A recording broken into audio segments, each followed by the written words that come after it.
y para vehículos que fueron homologados antes del 1 de enero del 2017, debemos referirnos al anexo J del 2016, que ahí es donde tenía todos los detalles.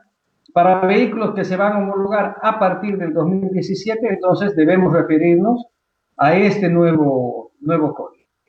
General, la instalación de una estructura de seguridad es obligatoria, salvo que se indique otra cosa en el reglamento técnico aplicable para ese tramo.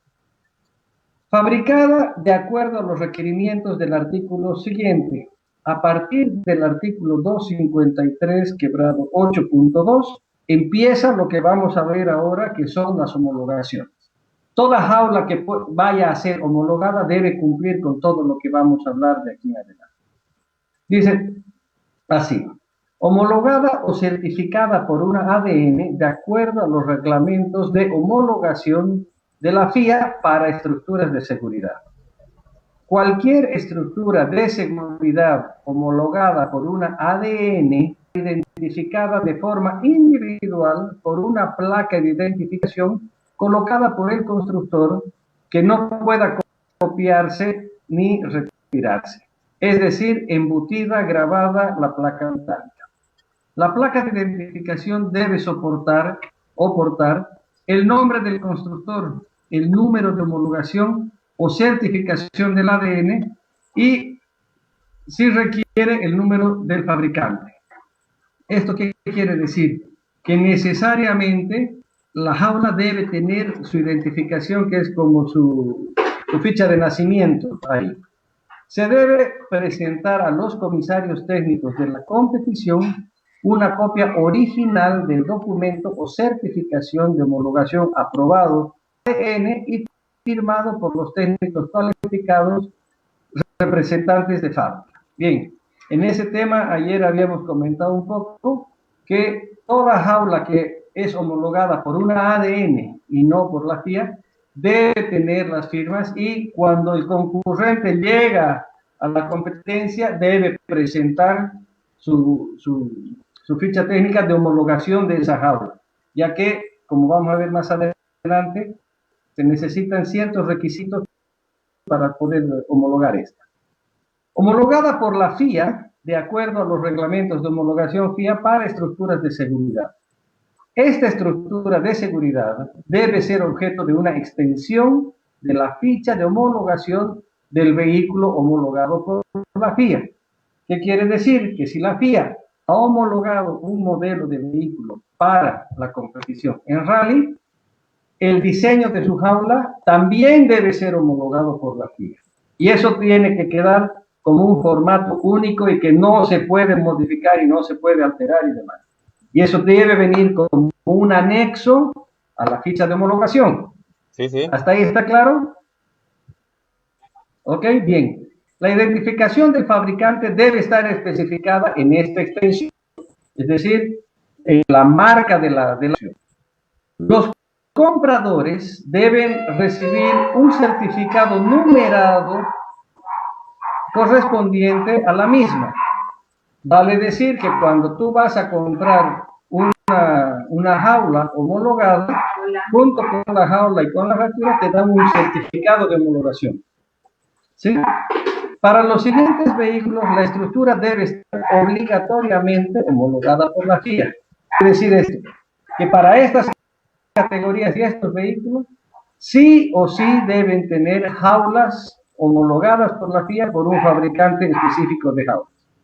Para la variante BR5, variante Kit Super 1600, variante Kit Super 2000, variante Kit Super 2000 de Rally, variante World Rally Car. Entonces, todos esos vehículos sí o sí deben tener las jaulas con homologación FIA.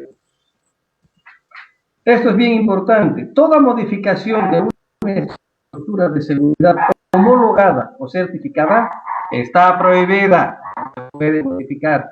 Eso es algo que tenemos que entender.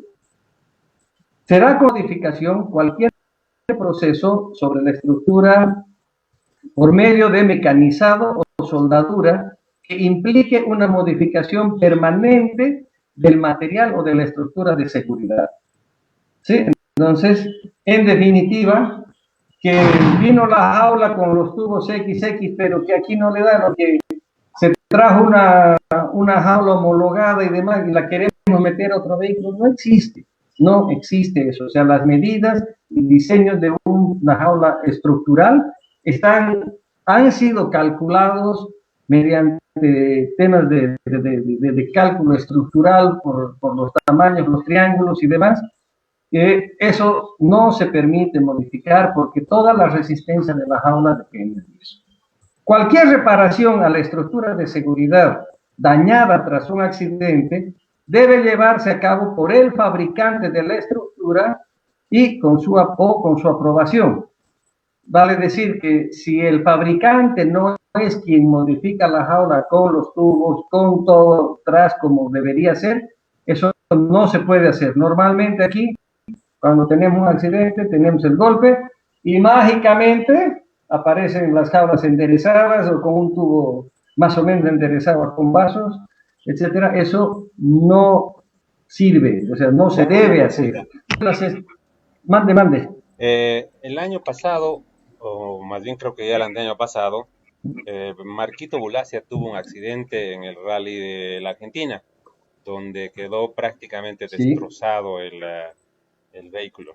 Este vehículo, por ser por tener una homologación FIA, ¿el vehículo en su Fía. totalidad queda descartado o queda solamente con opción a reconstruirse? A ver, en algunas imágenes del caso del auto de Marquito se ve que el tubo de la jaula se había partido, ¿Sí? ¿sí? Entonces, esa jaula, por lo menos la van a tirar. ¿Por qué? Porque ya lo salvó, cumplió su objetivo. El objetivo del esquema de seguridad de salvarte la vida es en ese momento. Entonces, esa jaula se debería tirar. Ahora, de acuerdo a los daños estructurales que tenga el vehículo, si se deformó mucho y demás, ya es una evaluación técnica que se vea si vale la pena acondicionarlo o es preferible desecharlo, ¿no es cierto? Entonces, eso es una cosa que ahorita no te puedo decir si sí o no, porque yo no lo vi helado, simplemente vi algunas fotos, pero, ¿ya? Ese tipo, cuando se rompe un tubo, una jaula, ok, cumplió su vida, es lo mismo que el cinturón. Te salvó esa vez, corte y tire. Lamentablemente es así. ¿Por qué? Porque no sabemos si el día de mañana, por ahorrarnos unos chelines, vamos a cambiar un tubo y nos volvemos a golpear y esta vez el auto se entra.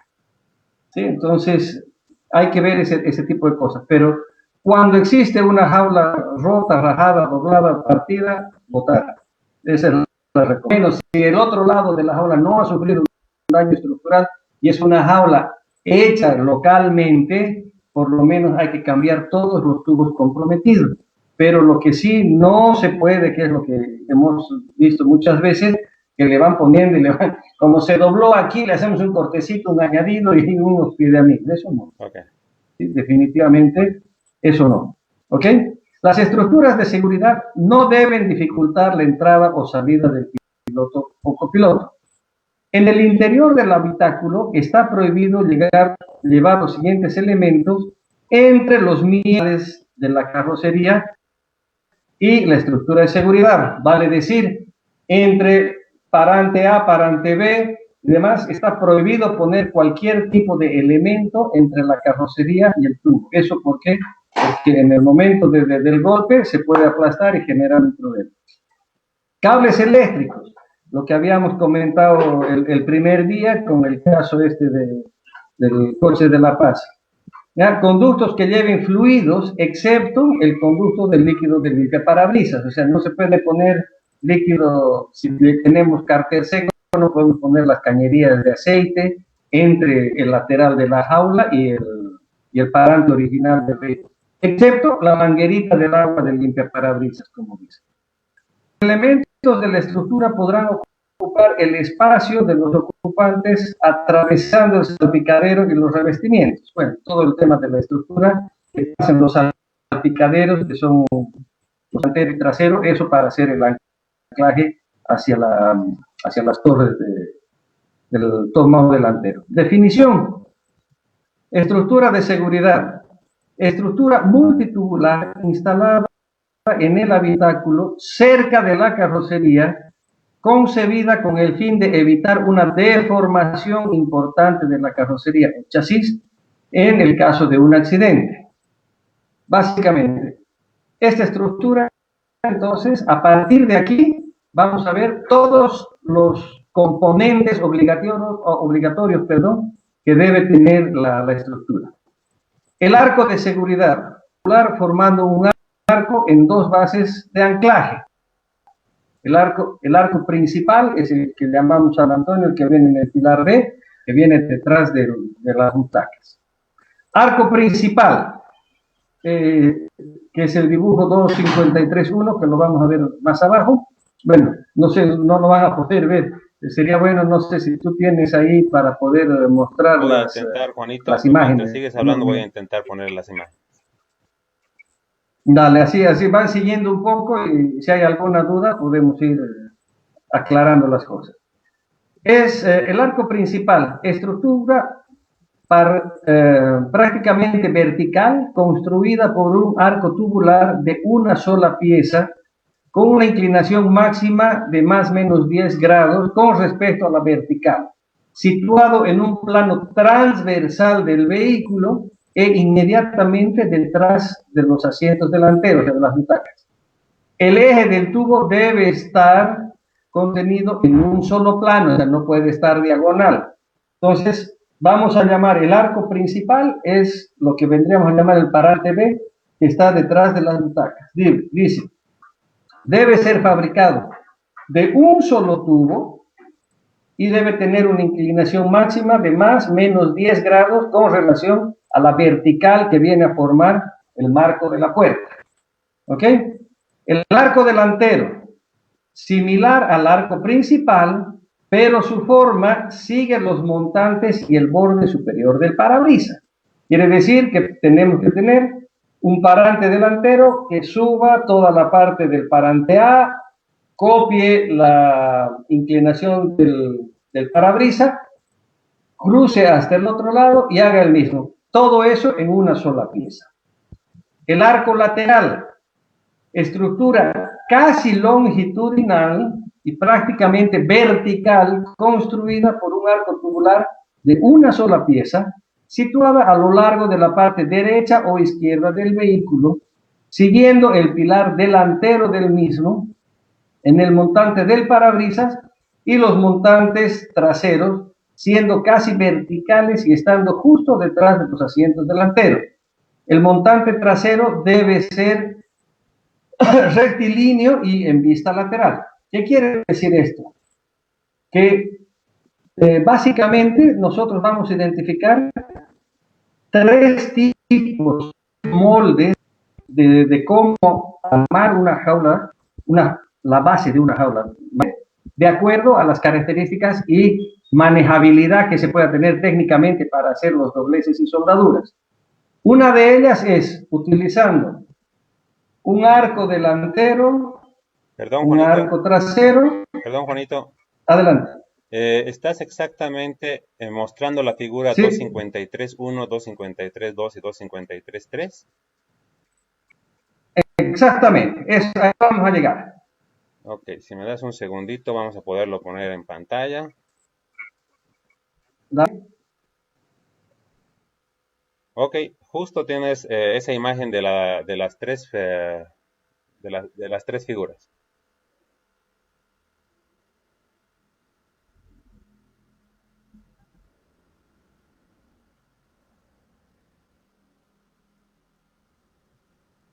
Sí.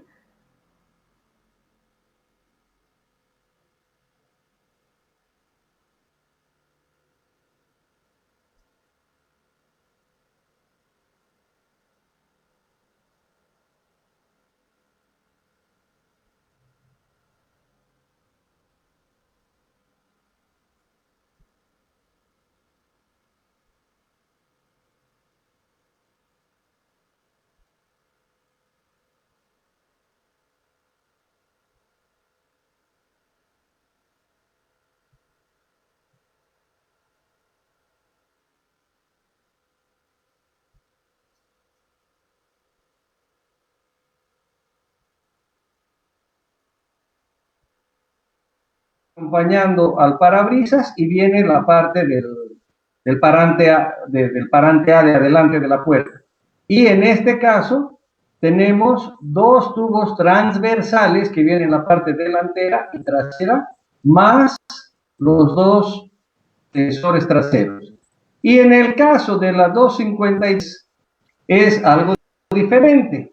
Tenemos el parante A, o sea, el parante B, que es el arco principal, y dos semiarcos que nacen desde la parte de adelante del parante A, suben, hacen el copie del parabrisas y en este caso se van por encima del marco de la puerta a soldar en la parte superior del marco principal. Y en este caso solamente tenemos un parante transversal, que es el parante de parabrisas, y tenemos los dos tensores traseros. Entonces, esto de aquí es básicamente la estructura mínima que debe tener el vehículo para poder ser funcional dentro de lo que es la estructura. Si te puedes subir un poquito ahí hasta la figura 253-34, por favor. 253-34. Sí, subite un poquitito. Donde está el pañuelo o la cartela que le llaman ellos. ¿Sí? Bien, esa cartela o el pañuelo que se utiliza es para prácticamente hacer el refuerzo angular, es un pie de amigo, ¿sí? O sea, llamado de otra manera, ¿sí? Es un pie de amigo que nos va a soportar y nos va a reforzar el tema de la soldadura cuando estas tienen cierto tipo de tensión en ángulo. Dice, el refuerzo para un ángulo o unión hecho de chapa doblada en forma en U, que es el dibujo 253-34, debe ser de un espesor no inferior a 1 milímetro. ¿Sí? Esto es bien importante. No se puede utilizar una placa de menor espesor que de 1 milímetro. Los extremos de dicha cartela, o sea, los puntos que vemos aquí, ya en el punto E, los dos puntos estos no deben, deben estar situados en una distancia del punto superior en el ángulo S, ¿ya? De 2 a 4 veces el diámetro exterior del tubo mayor. Si estamos uniendo un tubo grueso con un tubo delgado, tomamos el tubo más grueso como referencia y ese largo entre los dos puntos E que tienen ustedes ahí no debe ser mayor a 4 veces el diámetro. O sea, si yo tengo un tubo de 50, ¿sí? El largo total entre los dos puntos E no puede ser mayor a 200 milímetros, si se quiere, a 20 centímetros. ¿Ok? Se permite un corte en la parte superior del ángulo R, pero su radio no debe ser mayor a 1.5 veces el diámetro exterior del tubo mayor. Y quiere decir, o sea, el ojo de pescado que le vamos a hacer para que calce dentro del tubo, ¿sí? No puede ser a 1.5 veces mayor que el diámetro mayor. Vale decir, si yo tengo un tubo de 50, ¿sí? El lado que le voy a hacer, el tamaño que voy a hacer del ojo de pescado no puede ser mayor a 50 más la mitad, que serían 7.5 centímetros. Eso que muchas veces lo hacemos para que abrace mejor, máximo hasta 1.5. Después, el lado del plano de la cartela puede tener un agujero, ¿ya? Cuyo diámetro no debe ser mayor que el diámetro del tubo mayor que se está uniendo.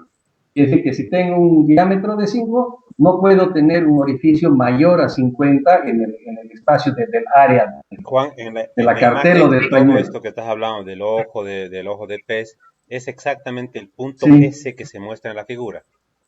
Exactamente, es eso. Y lo mismo en los perfiles que tenemos en la parte E, ¿sí? Fíjate que el punto S con el punto E queda siempre a la mitad del tubo, ¿no es cierto? Sí. siempre está a la mitad del tubo. Si yo le hago una cavadura mayor, si yo le hago una cavadura mayor al diámetro ¿qué va a pasar? Mi línea recta va a pasar por detrás del centro del tubo, entonces ya como que lo está abrazando. Entonces eso ya no es permitido. ¿Sí? Máximo que esté en la mitad del tubo. Bien, especificaciones. Estructura base. La estructura base, como tenemos básicamente 3 modelos de estructura base, que es la 253.1, que está conformada por un arco frontal, que es el del parabrisas, 2 miembros longitudinales, que son los que vienen en la parte superior del techo, ¿sí? Y 2 tirantes longitudinales traseros, que son los que van abajo, hacia atrás, y deben tener 6 puntos de anclaje. Si me puede seguir hacia abajo un poquito, Gary, ahí está especificado. La estructura base número 2 está conformada por 2 arcos laterales, 2 miembros transversales, 2 tirantes longitudinales traseros y 6 puntos de apoyo. ¿Sí? En este caso, el arco es de forma lateral y los transversales también son 2. Y finalmente, el tipo 3, tenemos el arco principal, 2 lateral hard roll bars, que vienen a ser 2 semiarcos que nacen desde la parte de adelante y terminan en el arco principal, un miembro transversal, que vendría a ser en la parte delantera, los 2 tirantes longitudinales traseros y los 6 puntos de apoyo del anclaje. O sea, sí o sí tenemos que tener 6 puntos de apoyo, y la estructura básicamente tiene que ser o como la figura 253.1, la 253.2 o la 253.3. No se pueden hacer injertos ni añadiduras, y es como hemos dicho, ¿no es cierto? Los tubos que nosotros estamos viendo marcados en gris aquí deben ser de una sola pieza, y los dobleces no deben tener arrugas. Entonces, por cuestiones de mecanizado, de doblado y demás, cada fabricante toma su decisión para ver por dónde va a prender y qué camino le va a ser más fácil para hacer el diseño de su jaula. Bien, la parte vertical del arco principal debe ser tan próxima como sea posible a los paneles interiores de la carrocería, y debe tener una sola curvatura entre su parte inferior y su parte superior. ¿Qué quiere decir? Que en todo el alto de una sola curvatura, ¿ya? Y esta necesariamente tiene que ser de una sola pieza. El pilar de un arco delantero o el pilar frontal de un arco o semiarco lateral debe seguir lo más cerca posible a los montantes del parabrisas y tener una sola curvatura entre su parte inferior y su parte superior. ¿Eso por qué les digo? Porque en algunos casos, sobre todo se ha visto aquí en el tema de los jeeps, cuando están haciendo el arco delantero, suben hasta el tablero y por no pasar por el tablero, hacen un doblez, 2 dobleces, 3 dobleces, 4 dobleces, 5 dobleces y después bueno. Eso es que hacen una Z en realidad, y eso no es permitido. ¿Por qué? Porque estructuralmente, yo en vez de tener un punto completamente recto donde me voy a apoyar, yo estoy haciendo una Z que cuando le pegue el golpe, eso se va a ceñir como un acordeón, ¿no es cierto? Eso es sumamente importante. Dice después, las siguientes conexiones deben situarse al nivel del techo. Los miembros longitudinales al arco principal y delantero, o sea, los 2 longitudinales, que cuando vamos a unir en el tipo A, sujeta al marco delantero y al marco principal.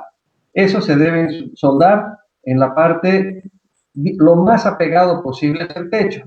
En muchos casos nos ha tocado ver que está el marco del parabrisas y la jaula está separada como a unos 80 milímetros más o menos. Eso ya no tiene sentido, ¿sí? O sea, no tiene sentido porque le pelaron en el doblez y demás, no pudieron hacerlo prolijo. Entonces, una jaula que esté demasiado distanciada de la estructura del vehículo pierde completamente su finalidad.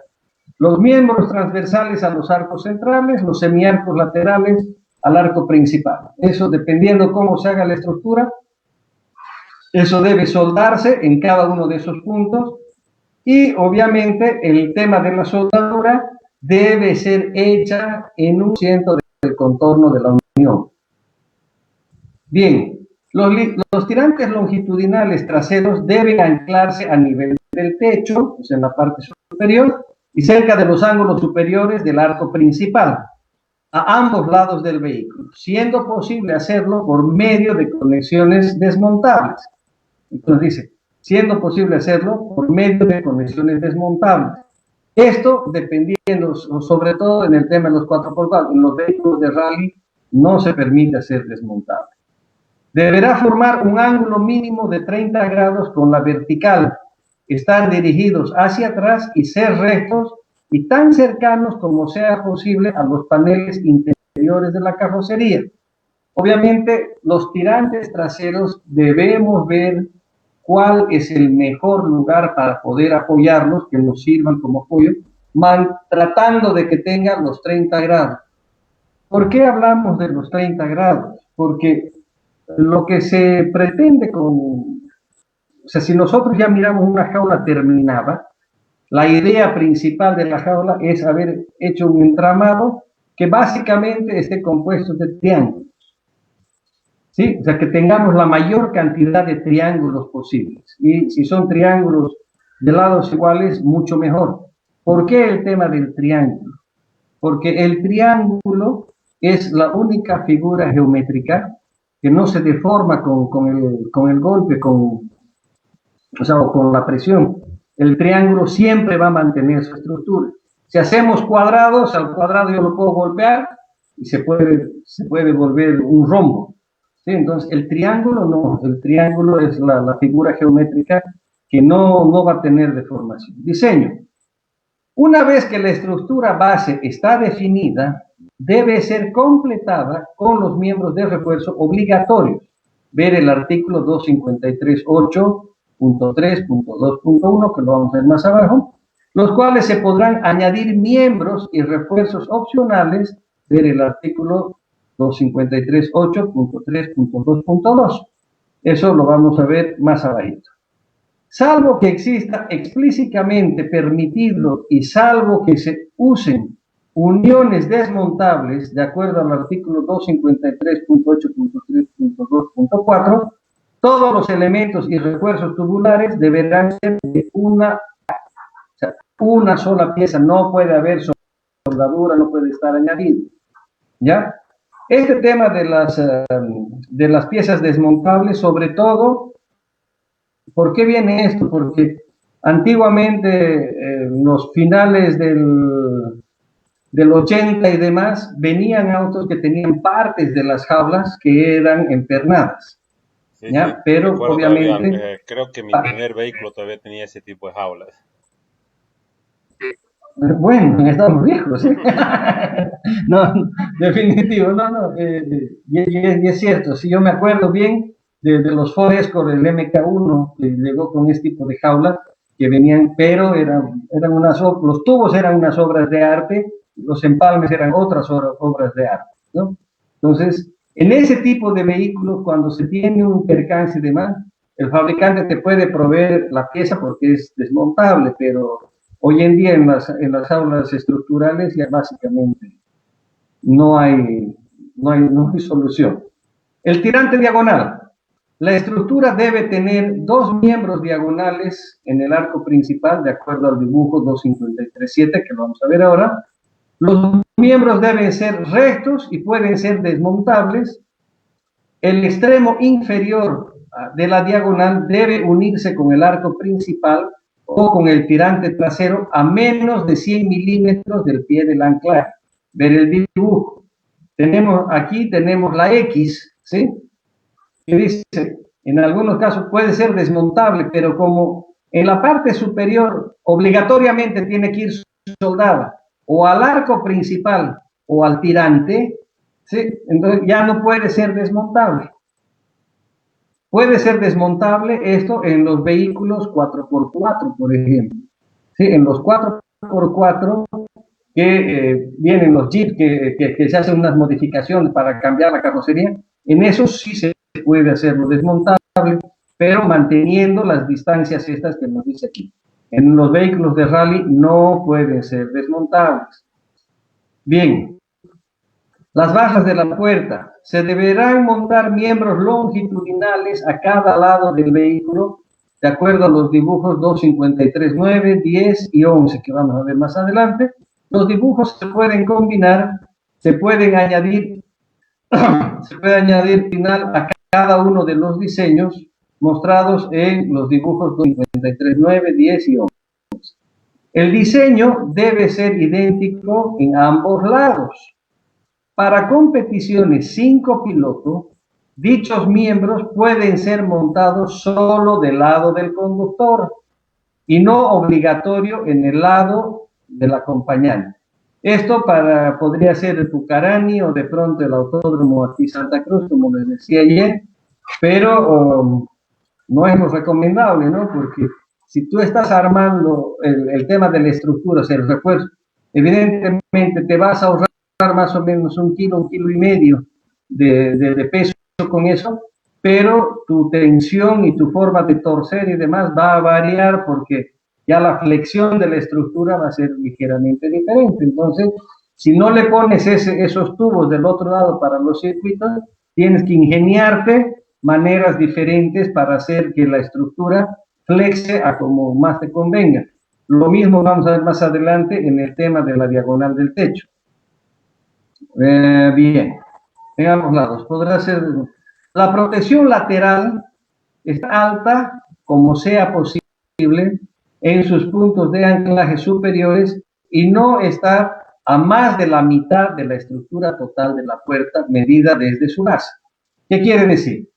Que si yo mido desde la base del tubo del parante principal a la parte superior, o sea, a la altura de la puerta, si yo tengo un metro de altura de puerta, debo poner lo más arriba posible, pero no más de la mitad. Quiere decir que la parte superior de mi tubo no puede estar a más de 50 centímetros del piso. ¿Sí? O sea, de los 50 para abajo. Y obviamente esto va a depender mucho del tipo de butaca, de la altura de la butaca como venga, etcétera, etcétera, para hacer una estructura de fácil acceso sin que te esté perjudicando. Lo mismo para la parte de adelante. Estos puntos de anclaje superiores están situados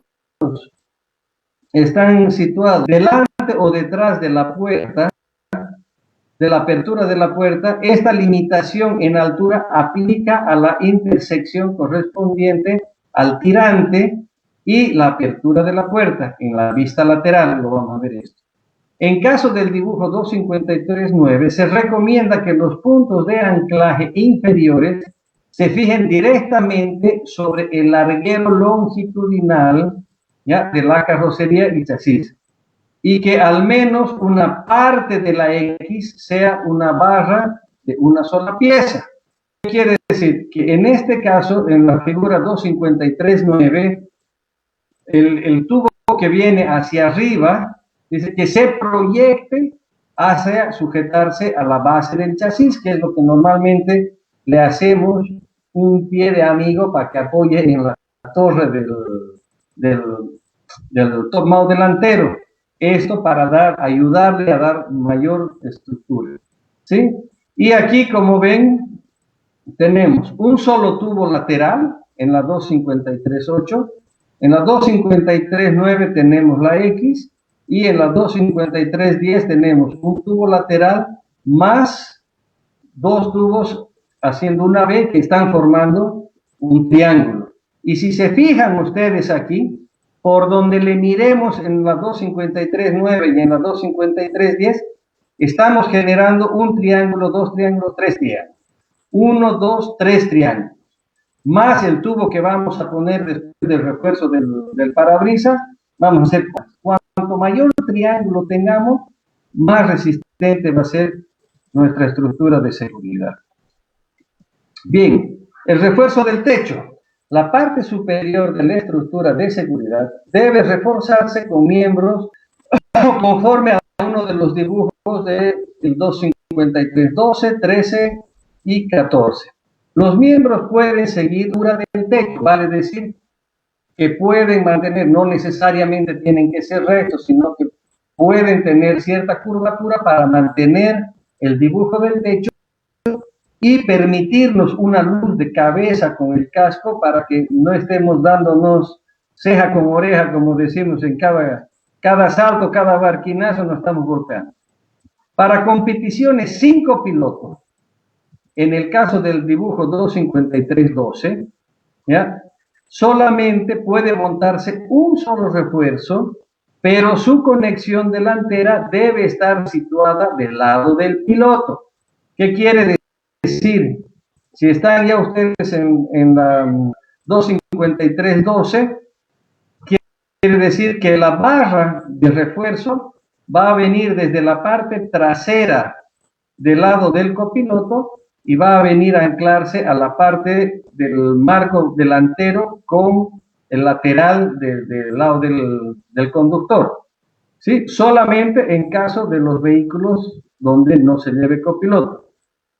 Los extremos de los miembros deben estar al menos a 100 milímetros de la unión entre los arcos de la estructura base. Esto no será la aplicación para la punta de la B, formada por los dos refuerzos de los dibujos 253, 13 y 14. ¿Qué quiere decir esto?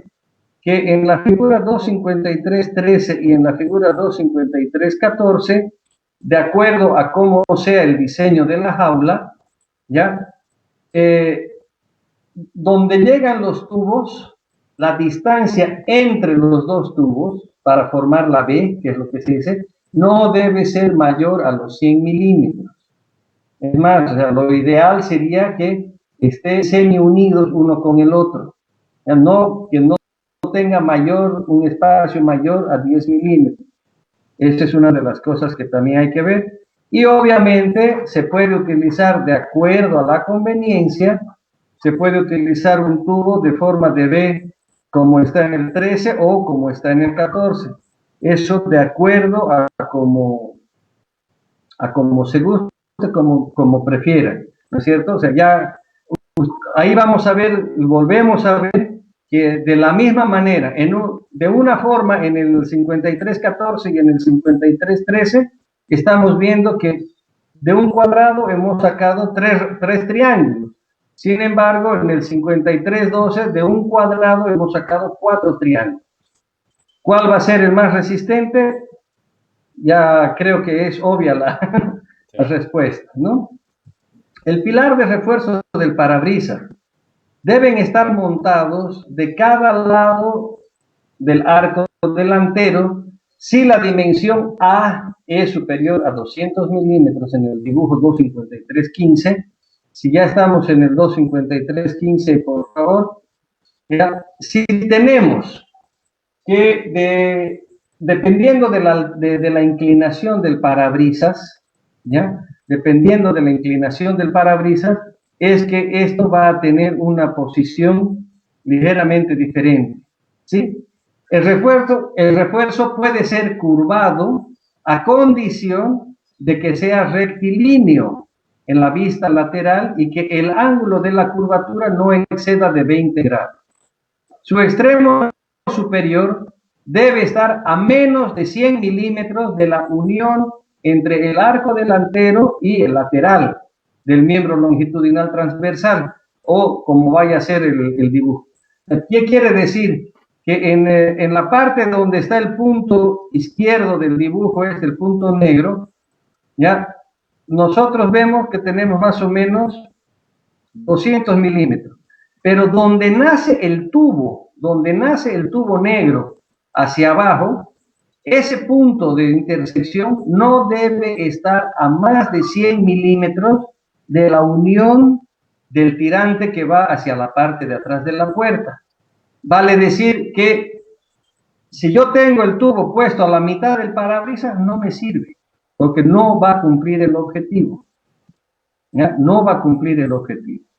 Entonces, repitiendo un poquito, dice, su extremo superior debe estar a menos de 100 milímetros de la unión entre el arco delantero lateral y el miembro longitudinal transversal. Su extremo inferior debe estar a menos de 100 milímetros del pie frontal, del anclaje del arco frontal lateral. Ver el dibujo 253-52. Vamos a ver aquí. ¿Ya? Eso en la parte de abajo lo vamos a mirar un poquito más adelante. Para vehículos homologados a partir del 1 de enero del 2018, si este refuerzo corta a las barras de las puertas, deberá separarse en varias partes. Mira qué interesante. Si, como aquí viene la X normalmente, y si no lo podemos hacer de un solo tubo que vaya abajo y le hacemos un pañuelo que lo sujete a la jaula, podemos hacer que venga desde el punto superior del parabrisas, que apoye en el diagonal de la jaula y que de ahí se proyecte hacia abajo, llegando al soporte final. Refuerzo de los ángulos en las uniones. Las uniones entre los miembros diagonales del arco principal, los refuerzos de techo, la configuración del dibujo 253-12, las barras de las puertas con la configuración 253-9, en la que están cruzadas, las barras de las puertas y el pilar y el refuerzo del parabrisas, el 253-15, deben estar reforzados por un mínimo de 2 cartelas o 2 pañuelos en conformidad con el artículo 253.8.2.14. Antes, por ejemplo, hasta el año 2016, esto no era obligatorio. Sin embargo, aquí ya te dice que sí debe estar presente. Si las barras de estas puertas y el pilar del refuerzo del parabrisas no están situados en el mismo plano, el refuerzo debe estar fabricado de chapa de acero, siempre que cumpla con las dimensiones del artículo 253.8.2.14, lo que habíamos visto más arriba. Los tirantes y refuerzos opcionales. Excepto otras indicaciones dadas por el artículo 253.8.3.2.1, los miembros y refuerzos mostrados en los dibujos 253.16 al 253.21, el 23 y el 33, son opcionales. Deben estar soldados o instalados mediante uniones desmontables, ver el artículo 83.2.4. Todos los tirantes y refuerzos mencionados anteriormente pueden utilizarse por separados o combinados uno con otro. Diagonales de los tirantes traseros, dibujo 253, 20 y 21. La configuración del dibujo es obligatoria si se usa un refuerzo en el techo de acuerdo al 53. ¿Recuerdan el 5314?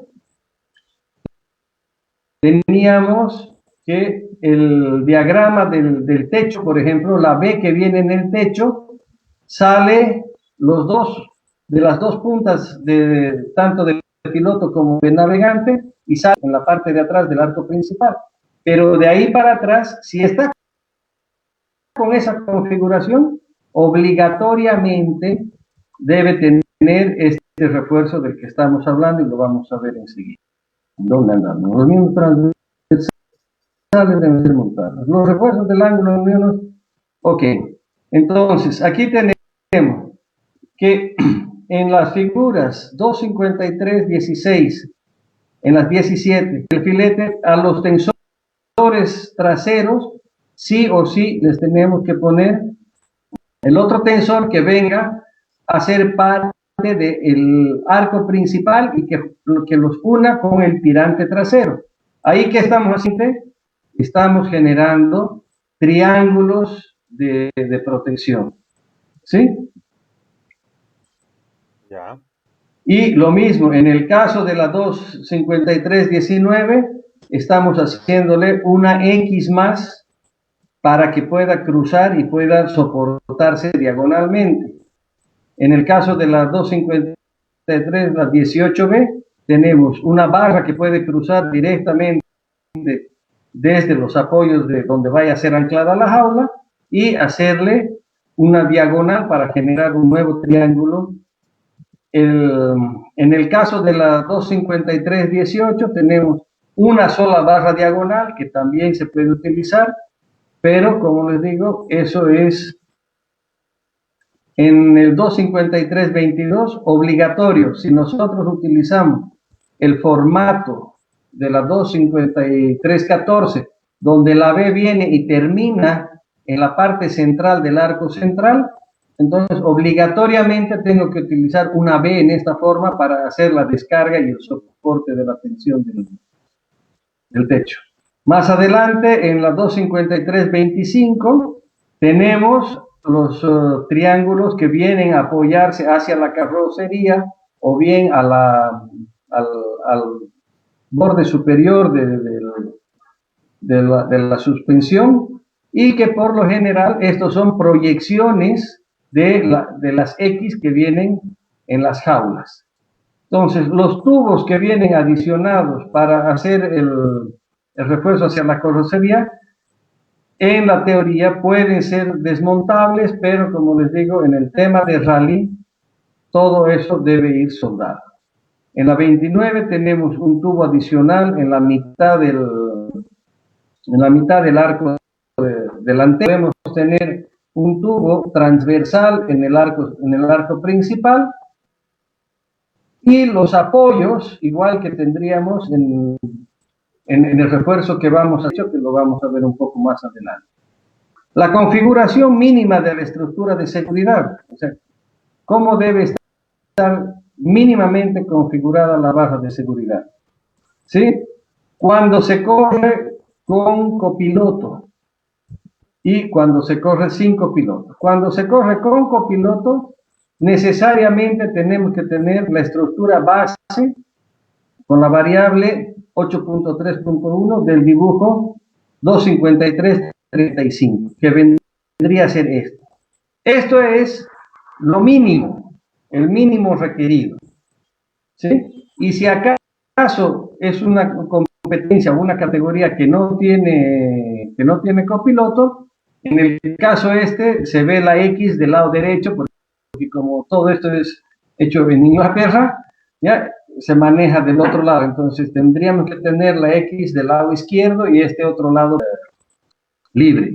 Pero esta de aquí es la estructura base mínima. Los tirantes desmontables. Si se utilizan tirantes desmontables en la construcción de nuestra estructura de seguridad, de acuerdo al presente reglamento, las conexiones desmontables utilizadas deben estar conformes con un tipo aprobado por la FIA, los dibujos 25337 a 25347. No podrán soldarse después de ensamblarse. ¿Qué quiere decir? Que si lo has hecho desmontable, pero y después se te ocurre que lo quieres hacer fijo, ya no, o sea, o lo uno o lo otro. Los tornillos de estructura deben ser de una calidad ISO 8.8 mínimamente, mejor se utiliza 10 o 12, o de mayor tensión, ¿sí? Las conexiones desmontables que cumplan con los dibujos 253, 37, 40, 43, 46 y 47 están reservadas solamente para fijar los tirantes y los refuerzos opcionales descritos en el artículo 253.8, 3, 2 y 2. Y están prohibidas para unir partes superiores del arco principal, del arco delantero o de los semiarcos laterales y de los arcos laterales. Para eso, si se fijan, existe toda una, en las figuras que estamos viendo, en las 253, 37 y 38, ¿sí? Necesariamente tenemos que tener el tipo de refuerzo, la separación, la plancha de 5 milímetros mínimo, debe estar soldada con estas formas y demás, y tiene que tener unas dimensiones específicas para cada tipo de unión.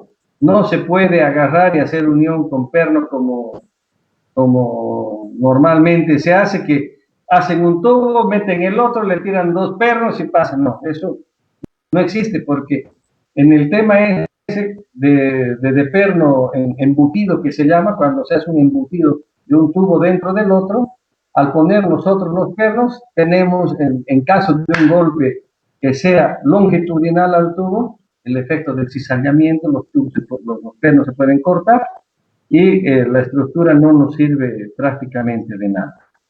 ¿Sí? En el caso aquí tenemos lo que les venía diciendo, de los tubos que se van a embutir y se van a meter, internamente los tubos tienen que tener, ¿ya?, las condiciones de asegurado y las dimensiones. El largo 1 dice, el 3 mayor a 18 milímetros, el largo 2, el L2, o sea, del centro al final del tubo, igual a 36 milímetros, y el perno, el diámetro del perno, no menor a 8 milímetros. Entonces, ahí ya, como les digo, son instrucciones, siempre un perno transversal al otro cuando se vaya a poner, el soporte debe estar soldado. Entonces, si estoy haciendo una soldadura para poner un tubo que lo voy a embutir, prefiero soldar directamente el tubo y evitarme quilombos de estar haciendo, poniendo y sacando. Lo mismo, si voy a embutir un perno que está bajo este tipo de estructura, ¿sí?, necesariamente tengo que ponerle un tubo por dentro para que cuando yo ajuste no se apriete, o sea, no se haga sándwich, no se vaya a deformar. Entonces, personalmente creo que es mucho más complicación hacer este tipo de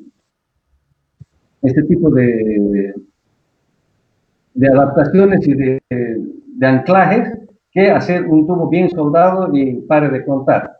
Las restricciones de instalación. Longitudinalmente, la estructura de seguridad debe estar completamente contenida entre los anclajes de elementos de las suspensiones delanteras y traseras, que soportan las cargas verticales, los muelles amortiguadores. ¿Qué quiere decir? Que mi jaula estructuralmente debe estar entre los puntos de anclaje de la suspensión delantera y los puntos de anclaje de la suspensión trasera. De ahí para atrás no va, y de ahí para adelante tampoco va. ¿Sí? Entonces, el punto donde puede morir la jaula es en los puntos de la suspensión. Los refuerzos suplementarios se autorizan en la estructura de seguridad en los puntos de anclaje de las barras estabilizadoras traseras en carrocería y chasis. Cada uno de estos puntos de anclaje puede ser conectado a la estructura de seguridad mediante un solo tubo de dimensiones de 30 por 1.5. Esto únicamente para el tema de estabilización. El resto no es viable. En proyección frontal, los refuerzos y los ángulos de las uniones de los ángulos superiores del arco delantero deben ser visibles únicamente a través de la superficie del parabrisas descrita en el dibujo 253-48. Tenemos el 253-48 y tenemos más o menos marcado el área donde podemos ver el tema de la estructura de la jaula. Si nosotros hacemos una estructura tremendamente separada de lo que es la estructura original del vehículo, toda nuestra jaula deja de tener sentido, ya que la idea de esto es que esté lo más apegada posible para evitar deformaciones estructurales en caso de accidente. Bien, para coches de rally y rallycross con pasaporte técnico de la FIA elaborado a partir del 1 de enero del 2018, el aspecto de los refuerzos de la estructura en la abertura de la puerta debe cumplir con las siguientes dimensiones.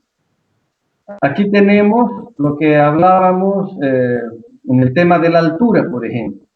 Esta altura E, la altura E de donde viene el tubo diagonal de la puerta, ¿sí? Dice, debe ser menor al 0.5 de la altura, menor a la mitad de la altura.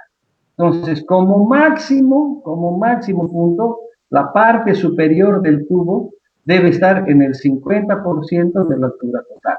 Si mi altura total H mide 1 metro, la parte superior de mi tubo lateral no puede estar a 51 centímetros, no, máximo a 50.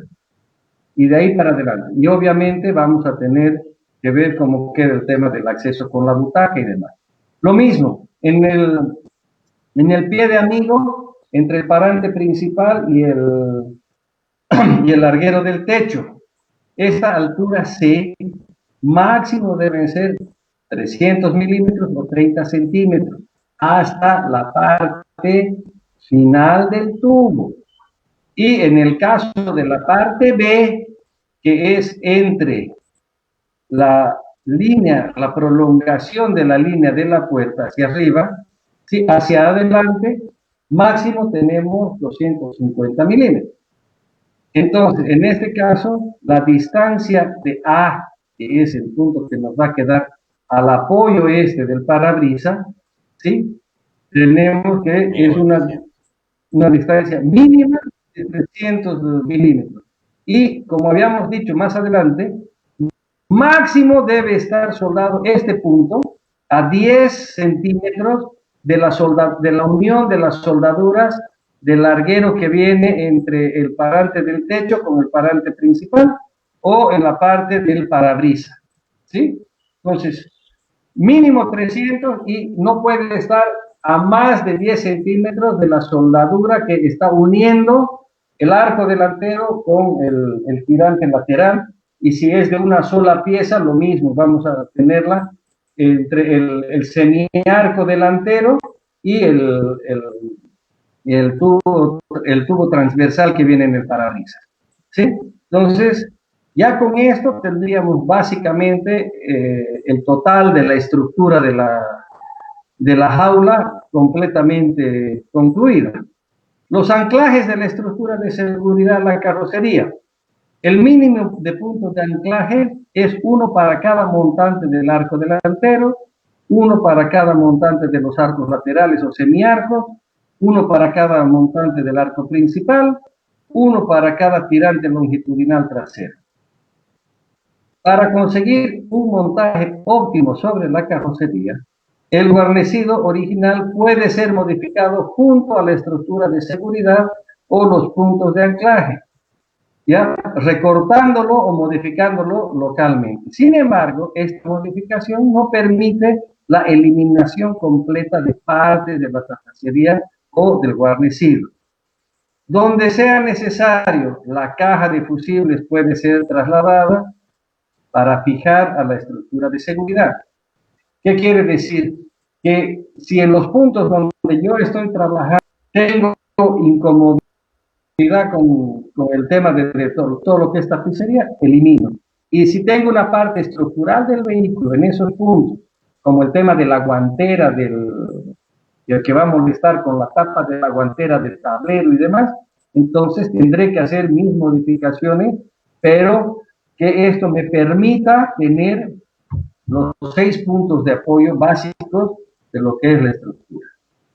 Los puntos de anclaje del arco delantero, arco principal, los arcos laterales o semiarcos laterales.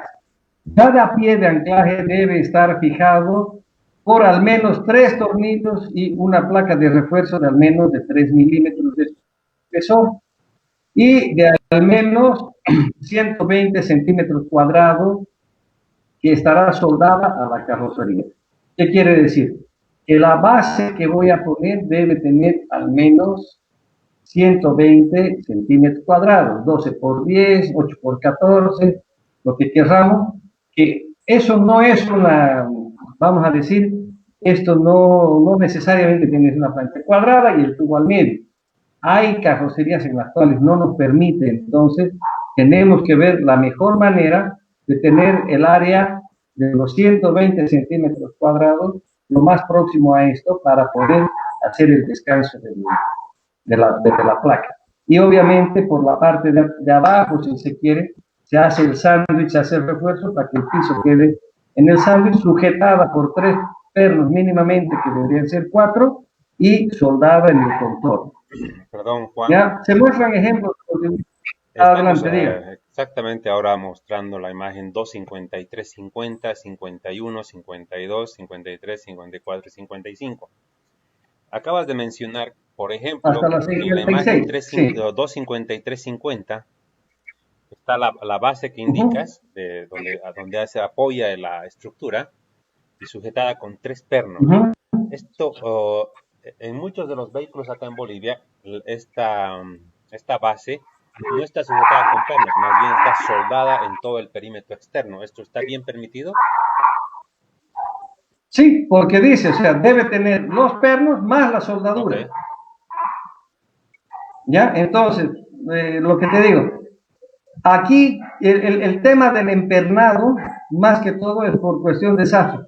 Pero si ya está soldada, ¿ya? No necesariamente tiene que tener la empernadura. ¿Sí? Esa es otra cosa. Si no estuviera soldada, sí o sí tiene que estar con empernadura y tiene que estar con el sistema tipo sándwich, como se ve en la parte de arriba, ¿no es cierto? O sea, estamos viendo la parte de la plancha, el piso, que es la parte angostita, y la base de refuerzo que viene por abajo. Lo mismo tenemos lateralmente en el caso de la 352, ¿sí? Que tenemos para proyectar hacia adelante y así sucesivamente, ¿no es cierto? Ahora, en el tema de los arcos principales,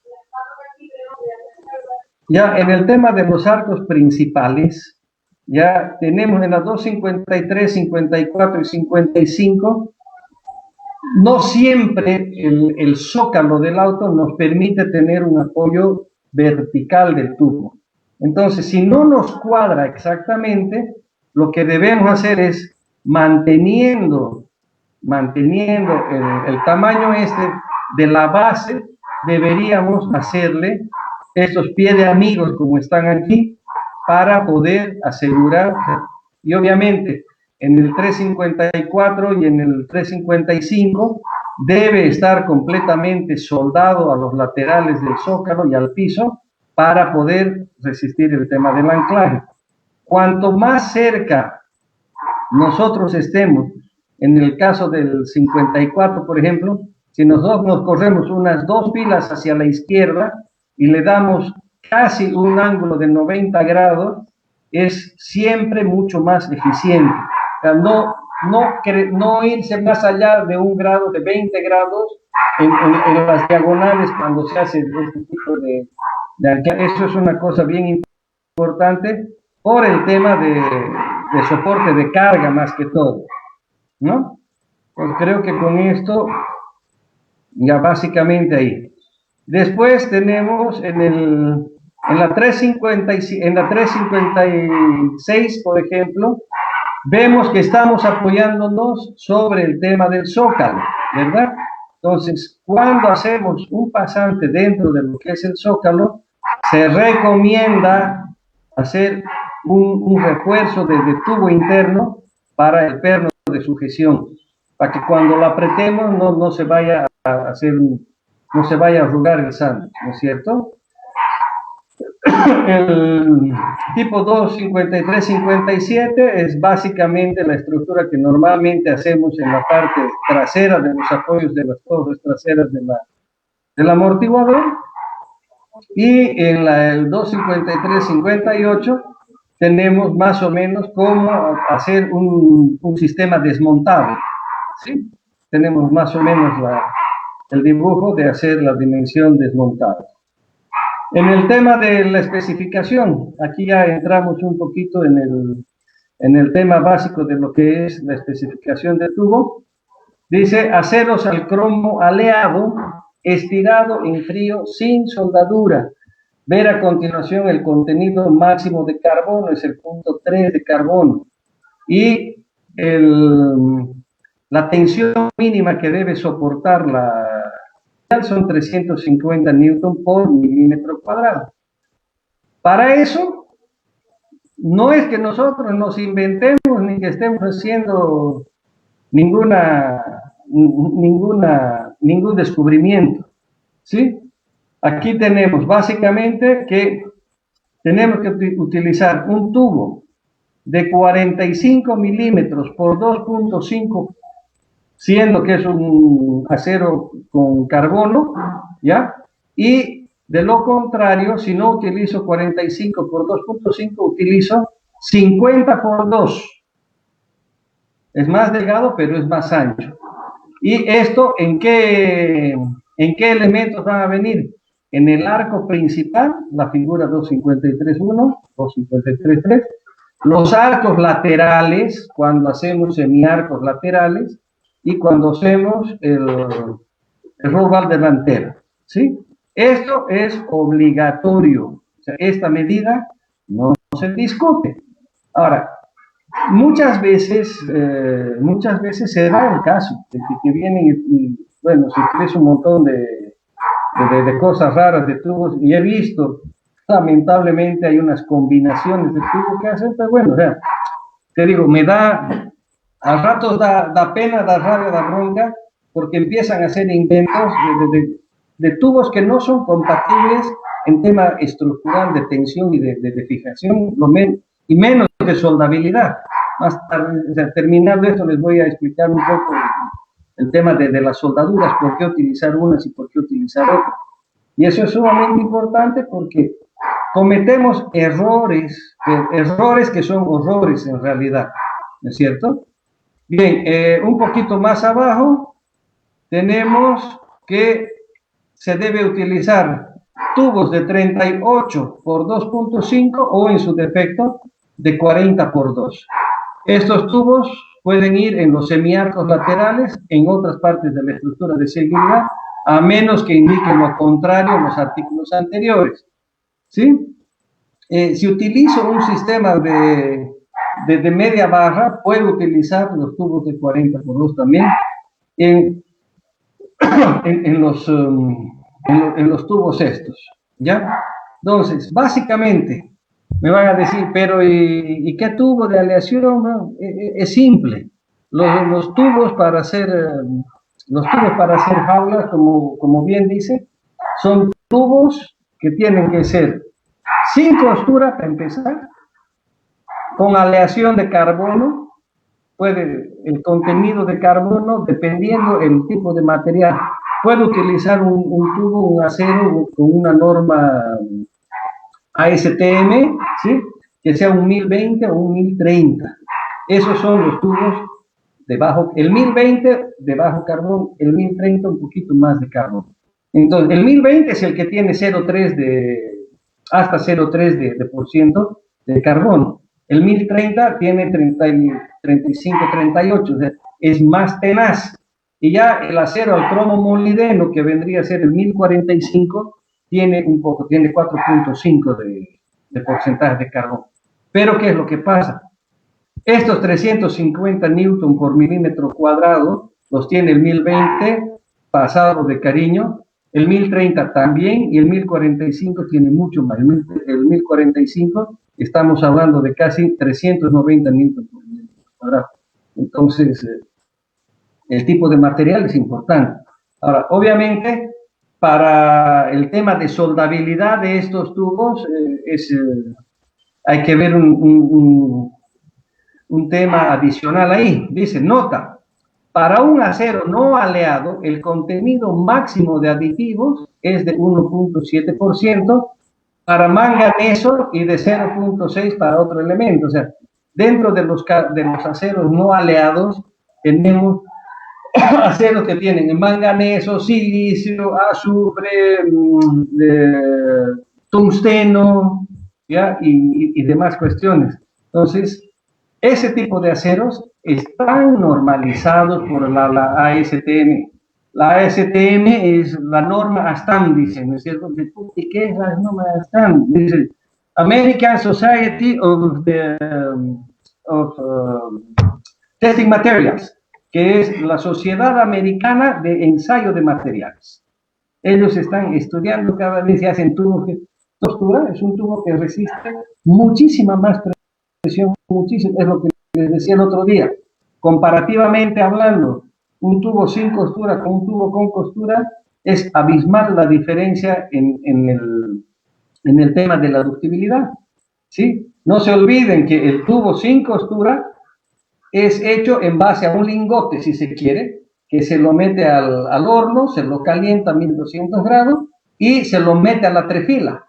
La trefila es básicamente un cono que a base de golpe se va encajando, y por la temperatura del lingote, este se va a ir abriendo, y se va poniendo uno encima del otro, y son varias pasadas. Cuando se llega a la dimensión interna, básicamente, cuando se llega a la dimensión interna, se da una pasada más y ese tubo se lo estira en frío. Entonces, está completamente, es una sola pieza. Y por eso es importante que se tome en cuenta también algo.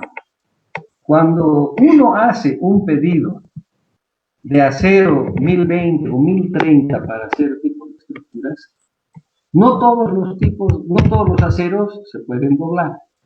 ¿Ya? Esto es muy importante, porque dentro del procedimiento del trefilado, ¿sí? Estirado en frío o estirado en caliente o revenido, necesitamos tener, si un acero no ha sido revenido, es más tenaz, o sea, tiene mayor soporte a la carga, pero después de que pasa cierto grado de curvamiento, se rompe. Y me imagino que es una de las cosas que ha pasado o que se podía ver en el tema de la jaula del caso de Marquito. Y eso es normal, o sea, aceros que tienen un poco más de contenido de cromo, ¿sí? de carbono, perdón, ¿sí? Son aceros más resistentes, pero más frágiles a la torsión. Entonces, esos son temas bien importantes. El que tiene mayor resistencia a la torsión es el 1020, ¿ya? Pero es de lejos mucho más eficiente que un tubo con costura. Ese es un tema bien importante. Entonces, dependiendo de estas cualidades y que la cantidad de silicio y la cantidad de azufre y la cantidad de ferodo o cromo molibdeno que vaya a tener en el tubo, le cambian las estructuras moleculares y obviamente al cambiar esa estructura molecular, el tema de soldabilidad también es diferente. Y para el tema de soldabilidad, vamos a ver qué tipo de soldadura se debería utilizar en esto. Está bien, más abajo, ¿qué dice? Al seleccionar el acero debe prestarse atención en la obtención de buenas propiedades de elongación y adecuadas características de soldabilidad. El curvado del tubo debe hacerse en frío con un radio de curvatura medio en el eje del tubo, de al menos 3 veces el diámetro del tubo. Ojo, piojo, bien, esto es bien importante. Dice, para cuando se hace la torcedura, cuando se dobla el tubo, el arco mínimo que se le debe dar es 3 veces el diámetro. ¿Qué quiere decir? Que si yo estoy utilizando un tubo de 50, ¿sí? 5 por 3, 15. No puedo tener menos de 150 milímetros interior en la curva más cerrada. ¿Por qué? Porque eso va a pasar los límites de curvatura que tiene este material y por ende se nos va a romper. No podría agarrar este tubo y hacerle una curvatura hasta que llegue a una posición en U, digamos. No. O sea, se puede, pero no menor a 3 veces el diámetro exterior. Ahora, ¿qué va a hacer? El tema de los rodillos que utilizamos para doblar y demás, eso nos complica. ¿Y qué es lo que pasa? Cuando, lo que les decía, cuando se hace la solicitud de tubos, sobre todo en el 1020 y en el 1030, se le debe especificar antes del tubo cuáles de ellos vamos a doblar. ¿Para qué?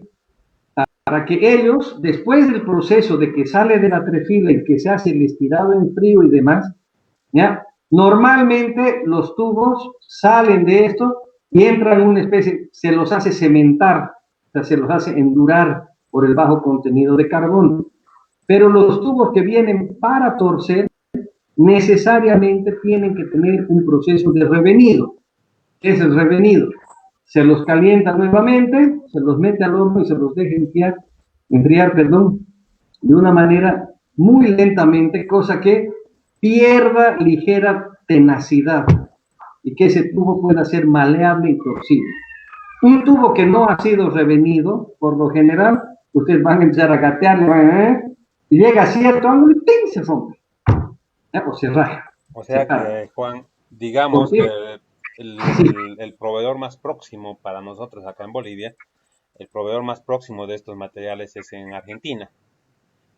Bastante conocida la persona, no me acuerdo ahora el nombre.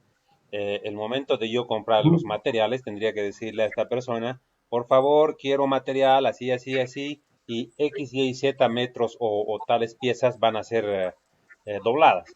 Eso quiere decir que yo antes de hacer mi pedido tengo que tener, vamos a decir... Claro tu proyecto. O sea, antes de hacer tu pedido, tú tienes que tener tu proyecto bien claro. ¿Sí? Normalmente, ¿cuánto se utiliza en un arco central? Estamos hablando alrededor de 3,50 metros, 3,70 metros. ¿Sí? El arco delantero, dependiendo cómo hagas, o sea, qué estructura utilizar para hacer tu sistema, ¿ya? Vas a tener que pedir. Y como hemos visto, normalmente vas a pedir o 45 por 2 o 50 por 2.5. Por 2.5. Entonces, ¿qué vas a hacer con eso? Le dicen, mira, necesito tantos metros para torcer, de 45 por 2 o de 50 por 2,5. Y ella te lo va a revenir, y si tú lo pides al Perú, igual, y si lo pides al Brasil, igual. El tubo brasilero es un poco más complicado porque los brasileros no dicen, esto está con un revenido, no está con una tenacidad de 100%, es un tubo que es más maleable, ¿sí? Tiene otro tipo de contexto ese tubo, porque ellos normalmente, los brasileños, hacen tubos para tubería de combustible, ¿sí? Entonces, ya eso viene con una norma diferente, pero te ven, tiene la misma calidad, con todas las tensiones y demás, pero es de diferente configuración. Juan, ¿sí? Solamente entonces, como tema de curiosidad o para satisfacer tal vez alguna inquietud de las personas que nos escuchan, ¿tienes un costo aproximado de lo que cuesta puesto en Bolivia el metro lineal de alguno de estos tubos? Mira, ahorita como está la Argentina, no te sé decir, hermano, porque anteayer hablamos con mi hija, estaba en 130 y hoy día está en 148, o sea que con la inflación te cotizan para 3, 4 días y no hay, o sea, no te sé decir en este momento. Más o menos, no digamos, unos 50 o 100 dólares el metro.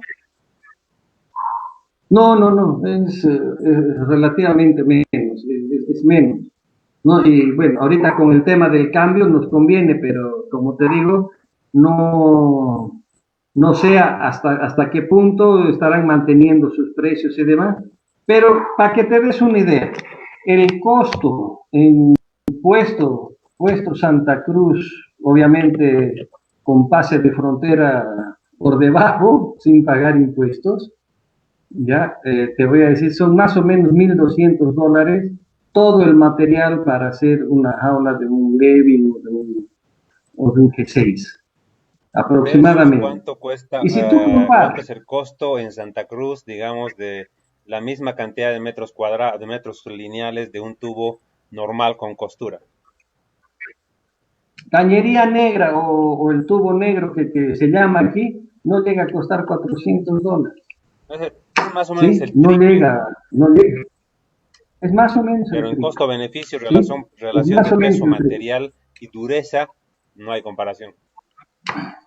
Seguridad, exacto. O sea, lo que habíamos hablado el primer día, una jaula para el Levin sale entre 92 y 96 kilos. Una jaula con este material te sale 44, 46 kilos. ¿Sí? Más los 8 kilos de soldadura. Entonces, echar números, ¿no? O sea, si queremos hilar finito, tenemos, obviamente es lo que se dice, la seguridad y la velocidad tienen precio, tiene su precio. ¿Ya? Y si bien no son tubos abismalmente fuera de presupuesto, el 1045, por ejemplo, que es un acero al cromo molibdeno, que ya es un acero con el cual se hacen las jaulas, guías y todo eso, es como un 50% más caro todavía que ese. Pero obviamente es más liviano, ¿sí? Es más liviano y es más resistente. Pero como les he dicho, cuando pasas el límite físico de torsión de ese tubo, ¿sí? Ese tubo también se rompe.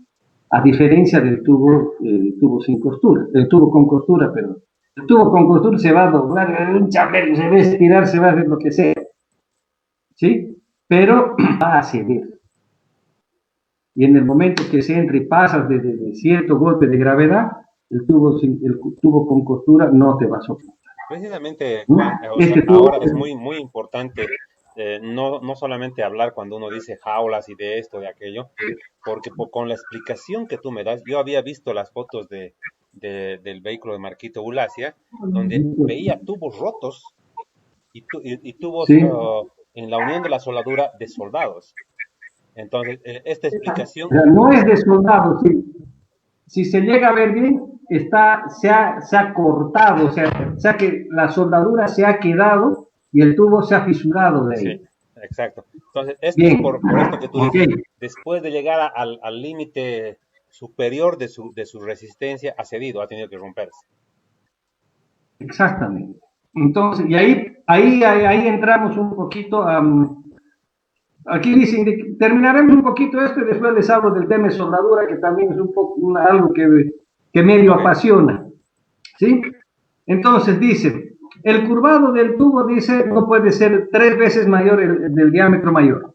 Si el tubo se ovaliza durante la operación, ¿ya? La relación entre el diámetro menor o mayor no debe ser inferior a 0,9. O sea, si si yo tengo, por decir, 10 centímetros, no puede haberme bajado a 9. O sea, la ovalidad, o sea, la elipse que me ha formado, la parte del aplastamiento no puede ser mayor a 9. 0,9. La superficie a nivel de los ángulos debe ser uniforme, sin ondulaciones ni fisuras. ¿Ya? Entonces, no se puede utilizar un tubo en el cual se hayan hecho todas las arrugas que a veces se hace, porque nos pasamos de ángulo de torsión en el material que no permite eso. ¿Sí? Normalmente, los tubos con costura van a permitir este tipo de ondulaciones o calamineado que se hace, ¿no es cierto? ¿Por qué? Porque ellos son más flexibles y se aprietan, o sea, se amoldan un poco más y se van a ir arrugando. El tubo que tiene carbono, ¿sí? El tubo que tiene cromo, en la medida que va, soporta, tú lo largas y se vuelve. Le vuelves a dar, le vuelves a dar hasta que vaya manteniendo. Pero si se pasa de eso, se va a fisurar. Esa es la diferencia entre los tubos. ¿Ya? Entonces, dice, indicaciones para la soldadura. Deben cubrir todo el perímetro del tubo.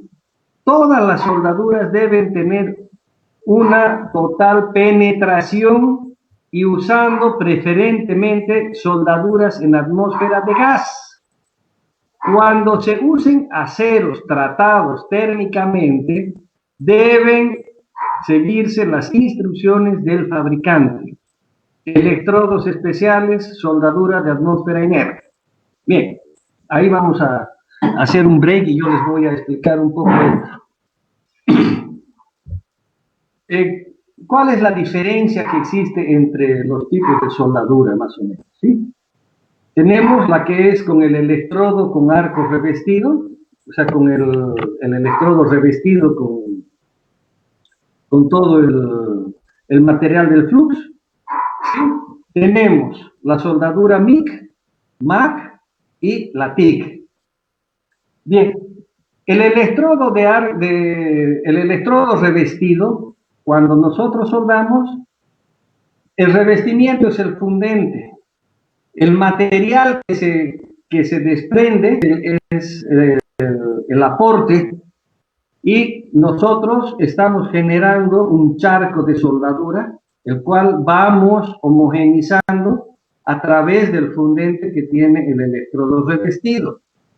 Entonces, este sistema es bien para soldar en campo abierto, etcétera, etcétera.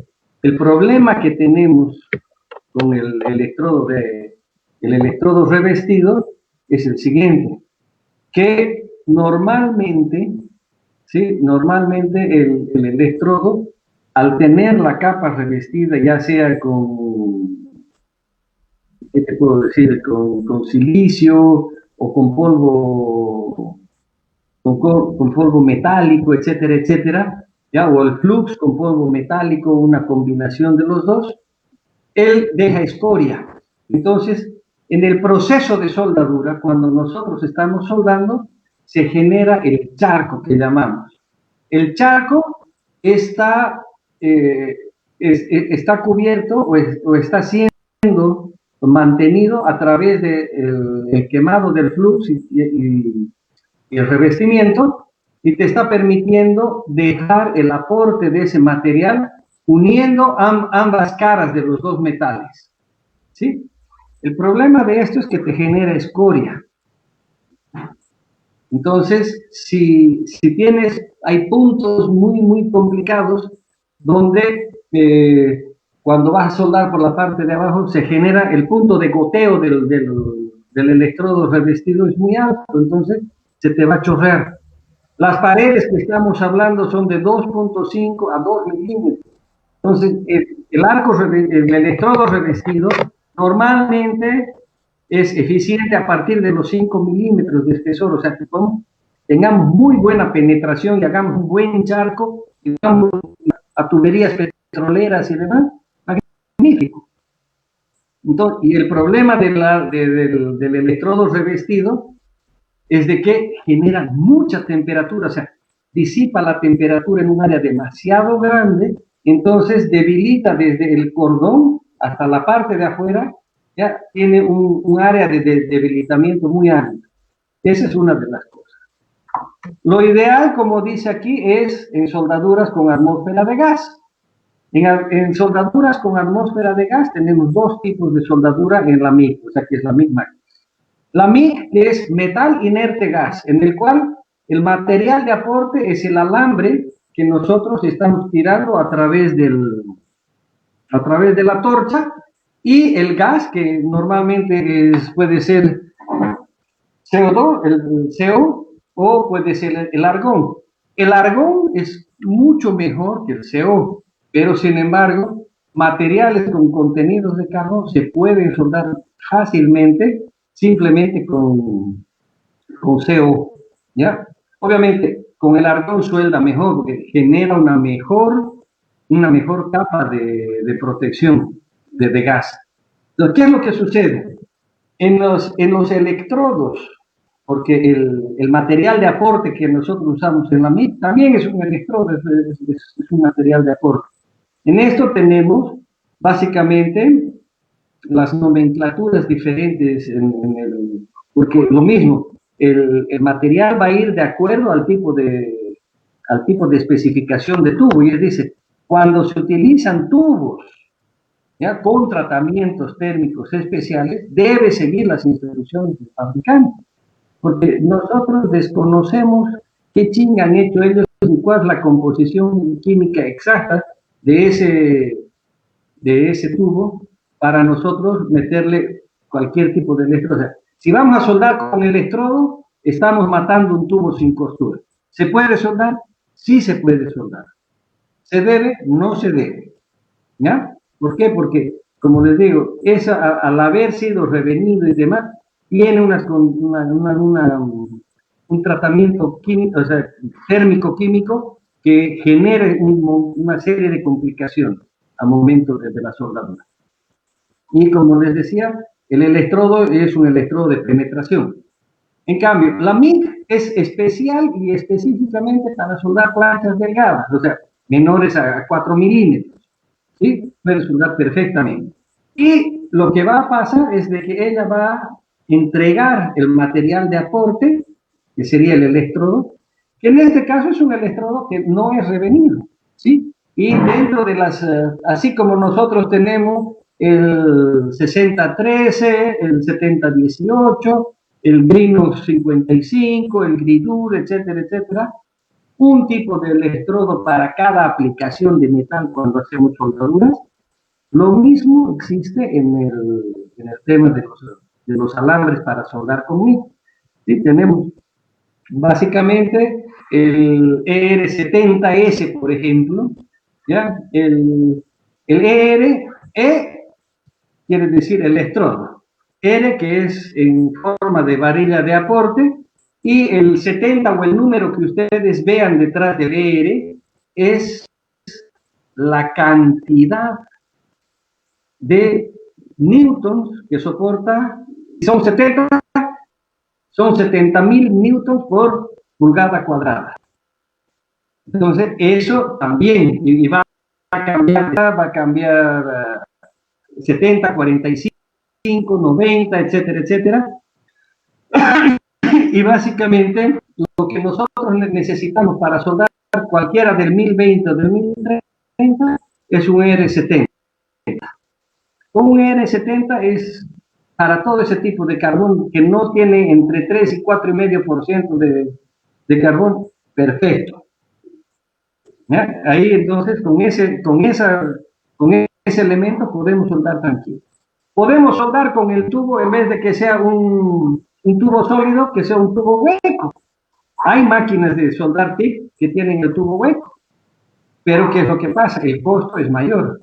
¿Y qué es lo que sucede? Cuando nosotros soldamos con el tubo hueco, es una cosa interesante. ¿Por qué? Uno, no necesitamos gas. No se utiliza ni gas carbónico, ni arroz, nada. ¿Por qué? Porque en el interior del alambre está el fundente, lo mismo que teníamos en el electrodo en la parte de afuera.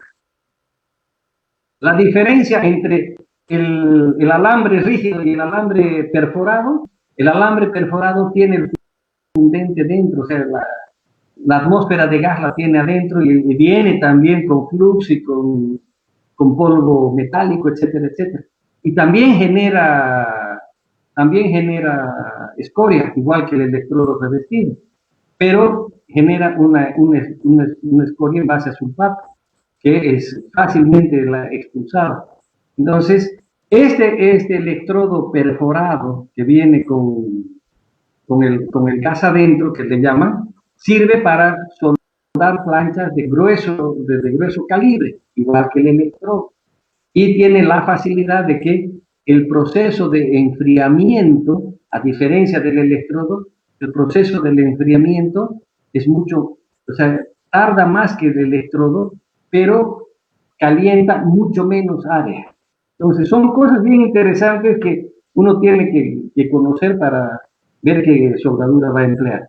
Y finalmente, tenemos la soldadura TIG, que a diferencia de estos otros, tenemos el electrodo, en realidad, es un electrodo permanente, que es el tungsteno, que es la punta de la torcha. Y la TIG, a diferencia de estas otras, utiliza muy poco material de aporte. El material de aporte de la TIG con el acero, con el, ¿cómo se llama?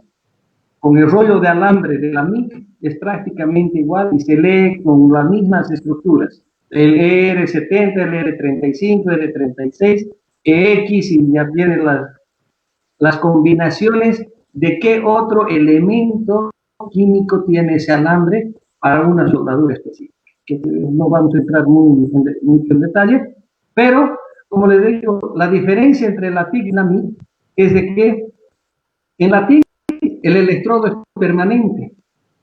Entonces, una vez que yo hago el arco voltaico, se genera el arco y el charco de soldadura no necesita mucho material de aporte, porque lo que yo voy haciendo es fundir las dos piezas simultáneamente, ¿sí? E ir empujando ese charco de fusión hacia la cavidad o los agujeros que queden entre los ojos de pescado y se va fusionando. Entonces, el área que calienta es mínima, es mínima. Y es por eso que seguramente también en la parte cuando menor es el área en el que se calienta, el material se concentra solamente en ese pedazo. Y no estamos haciendo charcos ni grandes depósitos como se hace en el caso de la miga. La miga es especial para hacer rellenos, porque tú le vas echando material. Y prácticamente, si tiene penetración, tu charco es muy pequeño a diferencia de la TIC. Esa es una de las cosas fundamentales. La dureza va a ser más dura la TIC que la MIG, pero en penetración la TIC es mejor que la MIG. Y en temas de estética también, ¿no es cierto? Porque y en temas de peso, ni qué decir, porque para soldar una jaula de un Toyota más o menos se utilizan 7,5 kilos a 8,5, dependiendo, ¿ya? Y en el caso del TIC no vas a utilizar más de 1 kilo. Entonces ahí es otro paso importantísimo, ¿no es cierto? Y es una diferencia bastante grande. Bien, los revestidos. Con esta última charla, señor. Esta última parte de tu exposición sobre las soldaduras, quedó respondida una pregunta que en nuestra primera o en la segunda charla hacía un comentario una persona y preguntaba, ¿el señor sabe soldar? Haciendo referencia a ti. Creo que con esto ha sido demostrado que no solamente parece que sabes, porque toda la explicación que tú das es realmente en base a un conocimiento práctico, teórico, aprendido, seminarios y no sé qué, en cuanto específicamente al tema soldadura. Mira, bueno, para quien pregunta si sé soldar o no, no, sí sé soldar, sí sé soldar. Puedo decir, con el electrodo revestido, sí, tengo muy buen dibujo y la verdad que completamente al revés que de la otra gente. O sea, con el electrodo revestido sueldo incluso pared vertical, ¿ya?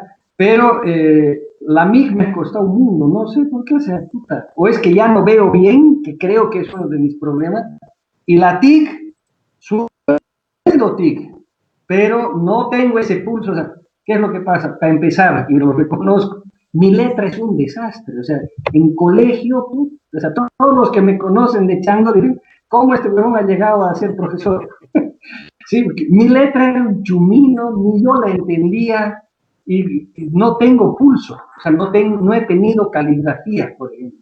Y toda la vida he sido malísimo en dibujo, y nunca podía hacer 2 líneas iguales, etcétera, etcétera. Sin embargo, cuando sueldo con arco, ¿ya?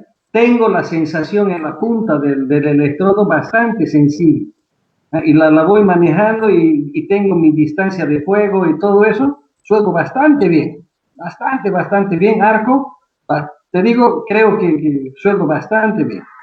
Sin embargo, la MIG y la TIC, la MIG me ha costado agarrarle hasta, ¿ya? Y como te digo, no sé si es tema de práctica, porque arco sueldo desde mis 12 años más o menos, pero esta vaina me ha costado. Te digo, el boogie, ¿ya? He tenido mis chambonadas, he necesitado aprender a soldar punto por punto, que es mucho más fácil, porque te queda una soldadura mucho más estética.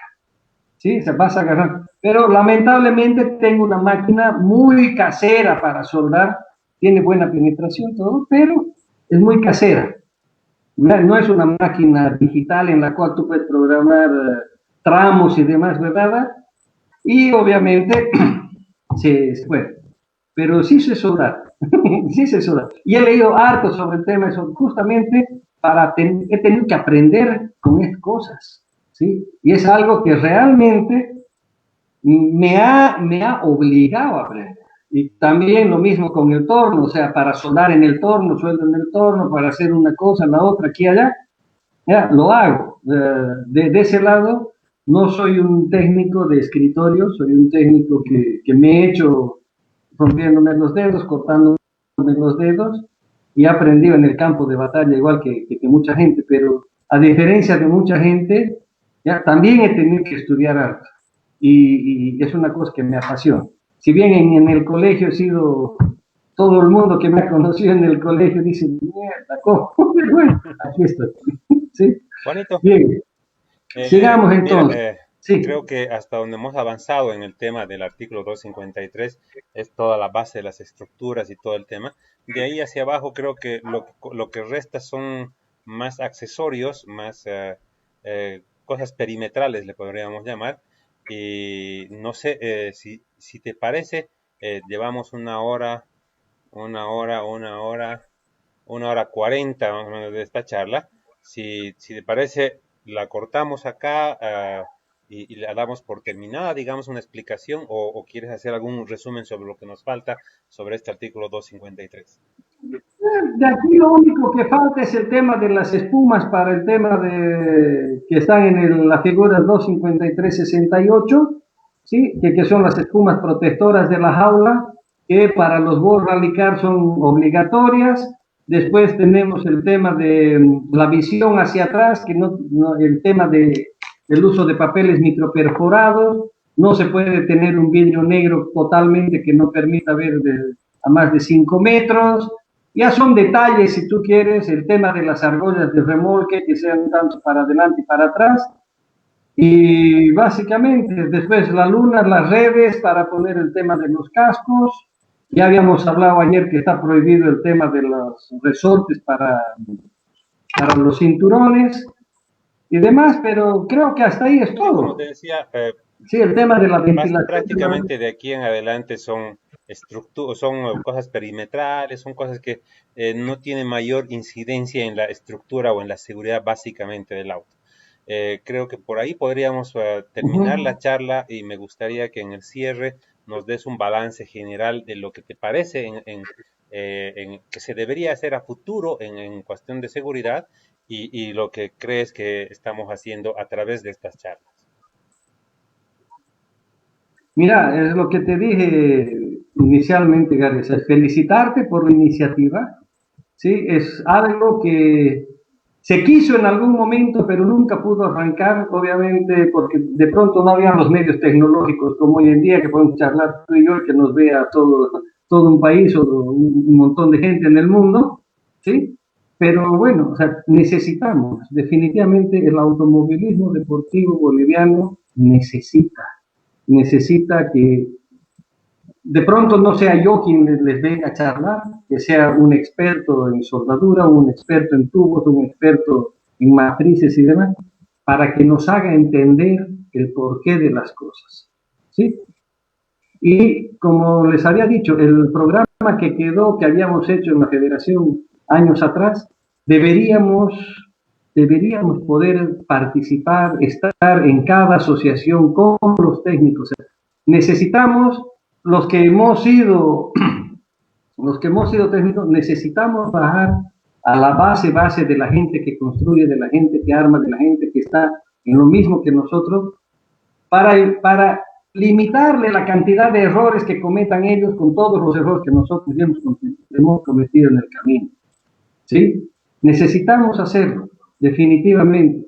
Tenemos muy buenos técnicos, tenemos muy buenos motoristas, tenemos muy buenos cajeros, pero lamentablemente no tenemos la parte estructural. Si bien tenemos, como te digo, Miguel, el Félix, en Sucre y demás, pero necesitamos mejorar, necesitamos aplicar estas lecturas a todo el tema de los armados de los vehículos para mejorar.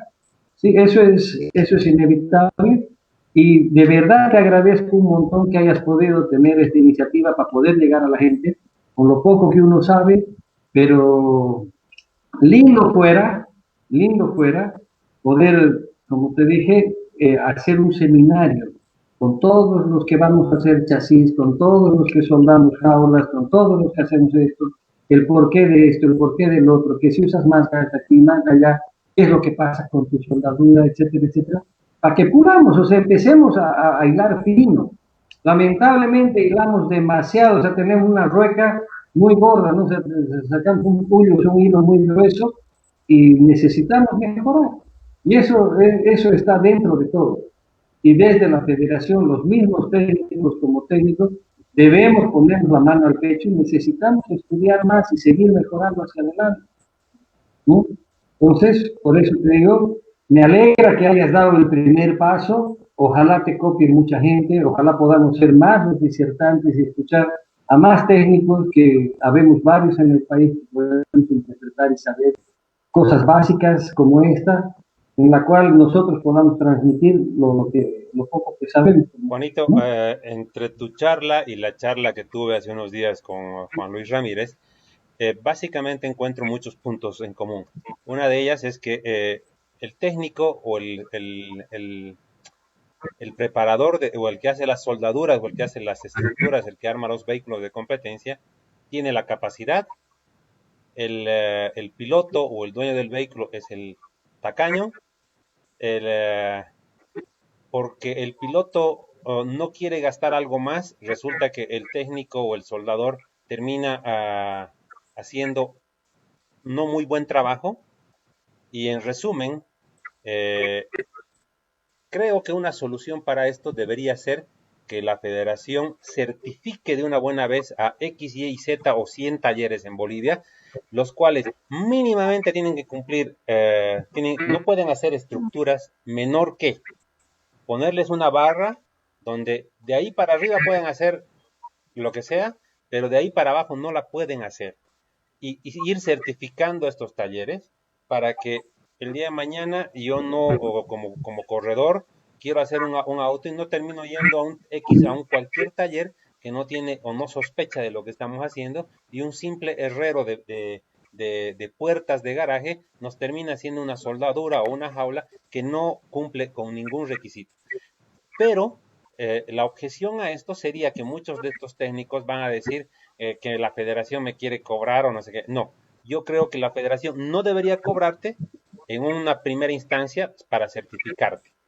De ahí en adelante, cobrarte una pequeña tasa por cada plaqueta de homologación para cada vehículo, que eso se ve replicada en el costo que tú le vas a poner al piloto. Entonces, eh, de aquí a un tiempo, un nuevo taller quiere hacer jaulas, pasa por la federación y la federación, reitero, con muy poco costo, le va a poder certificar de que es un taller de los apropiados y emitir también ese tipo de plaquetas para los vehículos que vaya construyendo. Con esto, y sin mayor costo, vamos a uniformalizar la fabricación de jaulas y requisitos que se hagan en Bolivia. Y de ahí en adelante, pues cada quien en función a la cantidad de trabajo, a la calidad de trabajo, podrá ir subiéndole el costo a su trabajo, a su estructura realizada. Mira, definitivamente sí, sí. Y es más, a ver, yo quisiera ser un poquito más objetivo en este tema. La federación como tal debería preocupar. A ver, normalmente, ¿qué es lo que pasa? Y un problema con el que hemos atravesado todos los que hemos pasado por ahí y que hemos llegado a la dirigencia, y cuando llegas con la ilusión de hacer el cambio, puta, llegas y no hay un peso, que no hay esto, que no hay el otro, que no hay aquí, que no hay allá, no se puede. El plan que nosotros habíamos planteado en la federación era el siguiente: hacer una interpretación de esto, utilizar este anexo J, artículo 253, y hacer una guía básica de fabricación de jaula, que es prácticamente lo que hemos leído hoy, una hora y media, es hacer todo esto detalladamente, esto, cuando vayas a armar de esta manera, lo haces así, así, así, así. Uno. Después de eso, hacer un curso práctico de soldadura con una empresa X. Aquí en Santa Cruz hay como 5 o 6 empresas que certifican soldadores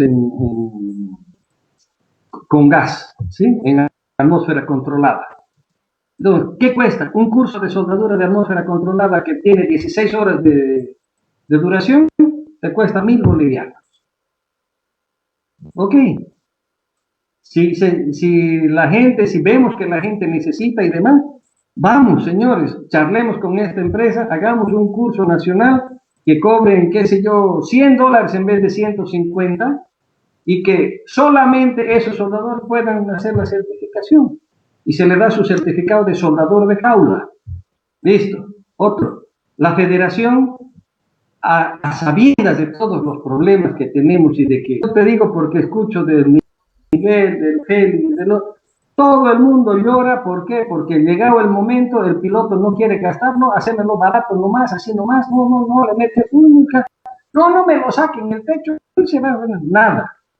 Decir, señores, a partir de este año, vamos a decir, 2021, vamos a empezar el nuevo automovilismo, que la federación canalice la importación de los tubos, ¿sí? Y que la federación tenga el piloto que vaya a comprar, dice, voy a hacer una jaula, muy bien, ¿quién va a ser? Fulano de tal, está registrado, muy bien, aquí está su plaqueta, hacer las plaquetas para cada uno, y se termina y va una persona y hace la inspección. Está de sus medidas, hacerlo fácil. Ese era el plan que nosotros teníamos, pero lamentablemente nunca se ha podido.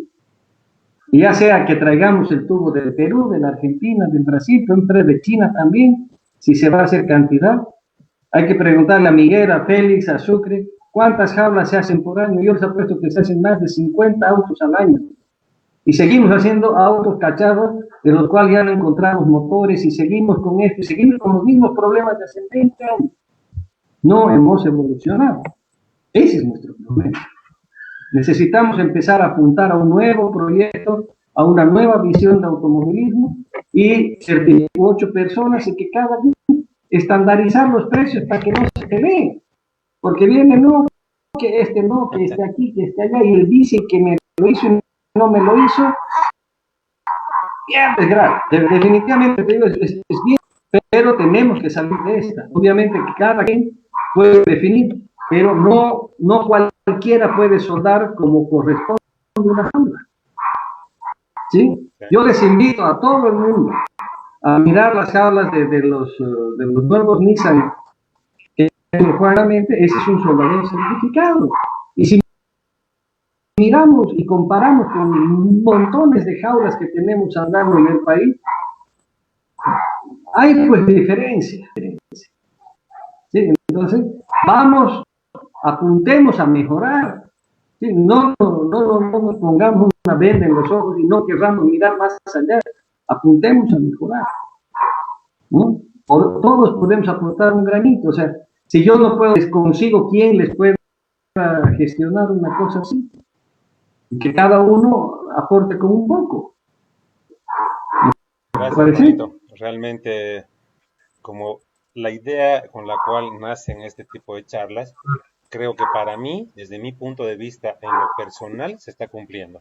Esperemos y de aquí en adelante voy a intentar, después de terminar un capítulo de esto, de un artículo, hacer un conversatorio entre los disertantes y algunos 2 o 3 invitados más, para podernos juntar estas 5 o 6 personas y en lo posible que sean o dirigentes o pilotos, para poder realmente que todos los actores estemos inmiscuidos. Y eso nos va a dar pautas de qué realmente quiere el piloto, qué realmente quiere el dirigente, qué realmente necesita el soldador y qué realmente podemos sacar. Si quieres, si no va a salir un documento a partir del cual elaboremos, por lo menos vamos a tener la conciencia de que lo estamos planteando y hay mucha gente que nos está escuchando y a alguien le servirá como apoyo a una teoría para llevarla y exponerla ante la autoridad pertinente en su momento. Juanito, realmente muchas gracias. En la parte final, pues, gracias adelante con tu despedida. Bueno, gracias nuevamente, Gary, y gracias a toda la audiencia, a la gente que se tome el tiempito de podernos mirar, ¿sí? Y espero que de verdad, con este tipo de cosas, contagiemos a un poco más de técnicos, a un poco más de gente que quiera ponerse las pilas para laburar. Como les digo, yo he estado un poco al margen estos 2 últimos años, pero es por un tema netamente laboral, pero que a partir del año que viene definitivamente vamos a estar con el tema de los cierres nuevamente, porque ya se va a contar con un poco más de espacio de tiempo para cada uno. Y si en algo yo les puedo dar una mano para ayudar a las interpretaciones de este tipo de cosas, con todo gusto. Felicidades nuevamente, Gary, y espero que nos podamos ver en cualquier otro momento. Gracias, pues, Juanito, muchas gracias y ya lo habíamos comprometido, te volvemos a reiterar la invitación la siguiente semana para hablar del artículo 254 y después el 255, que son los que van a la parte específica de las categorías A y N. Gracias, Juanito, y gracias también a todos los que nos han escuchado el día de hoy, a los que nos siguen en estas charlas. Gracias, muy buenas tardes. Cuídense, quédense en casa, por favor. Cuando todo esto termine, no queremos que nadie nos falte. Gracias, buenas tardes.